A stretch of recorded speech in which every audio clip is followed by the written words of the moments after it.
et de bénédiction dans notre vie. C'est pour cela que quand on est ingrat, on ne peut pas avoir une bénédiction.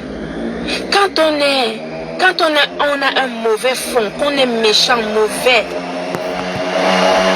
haineux, envieuse et tout ce qui s'ensuit, on ne peut qu'avoir une vie médiocre.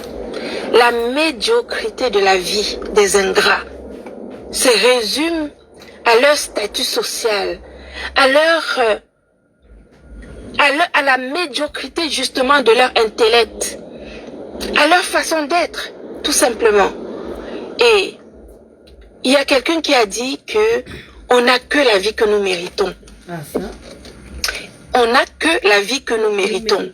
Ça veut dire que si tu passes ton temps si tu passes ton temps à faire du mal, à piétiner, à insulter, à dénigrer les gens qui t'ont tendu la main quand tu étais dans le besoin, vraiment, ta vie ne pourra jamais briller. gospel. Tu ne pourras jamais avoir une paix intérieure. Jamais. Dieu ne pourra jamais te bénir. Non. Oui. Parce que il ne suffit pas de faire quelques offrandes de temps en temps pour penser que tout le mal qu'on peut faire autour sera balayé d'un revers de la main par le Saint-Esprit. Amen. Dieu garde en mémoire. C'est Dieu qui nous a créés. Il connaît le cœur de chacun d'entre nous. Il sait l'état d'esprit de chacun d'entre nous. Et Dieu réagit toujours en fonction de votre cœur. Amen.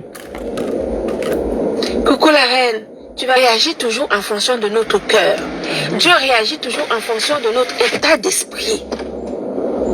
Donc, chacun d'entre nous a la vie qu'il mérite. Chacun d'entre nous a la vie qu'il mérite. Parce que c'est pour ça que vous voyez certaines personnes qui peuvent être jalouses d'autres personnes. Quand tu es béni, que tu as toujours fait du bien autour de toi, que tu as toujours eu de la compassion pour ton prochain, Dieu ne peut que ouvrir les chemins de ta vie. Il peut que t'ouvrir les portes pour tes propres réalisations et pour que tu aies une vie paisible. Certaines personnes peuvent ne se posent peut-être pas la question de savoir, mais pourquoi est-ce que je n'ai pas fait d'enfant? Pourquoi est-ce que ma vie n'est pas claire? Pourquoi est-ce que tout le temps j'ai des complications existentielles? Franchement. Pourquoi est-ce que j'ai plein de maladies? L'inconscience, l'insouciance. Mais les gens ne se posent pas la question de savoir quel est mon comportement vis-à-vis de la société, quel est mon comportement vis-à-vis des gens qui sont autour de moi. Est-ce que mon cœur est pur? Est-ce que mon cœur est pur? Franchement. Oui, t'as tout dit. T'as tout dit, oh. La punition de Dieu, ce n'est pas seulement qu'il t'enlève la vie, non. Dieu peut punir certaines personnes sur cette terre. Juste à regarder leur vie. Tu comprends que c'est une punition de Dieu. Une vraie punition. Confirme. Quand tu regardes certaines personnes, tu vois tout simplement que c'est la punition de Dieu. Dieu te punit parce que tu es méchant. Dieu te punit parce que tu es haineuse. Dieu te punit parce que tu es mauvaise. Dieu te punit parce que tu ne mérites pas ces bénédictions. Parce que Dieu voit que en te donnant une vie agréable, vraiment, tu seras encore pire que ce que tu es. Donc, Dieu laisse certaines personnes dans leur statu quo tout le long de leur vie. Le statu quo. Le karma de ça.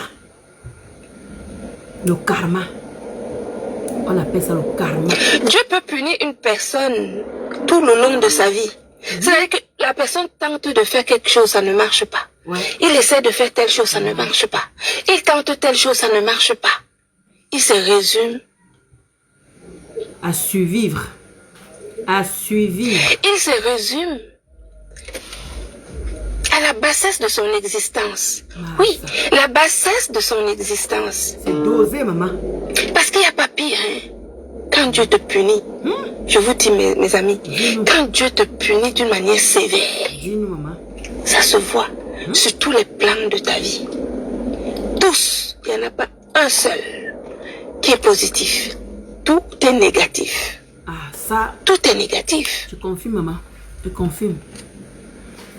Et ça, c'est la véritable punition de l'Éternel. Amen. Il m'arrive parfois Ciao, de les amis. rester Grosse pute. et de me dire, Madame Amélie, Bac. Et là. tu as vraiment beaucoup de chance.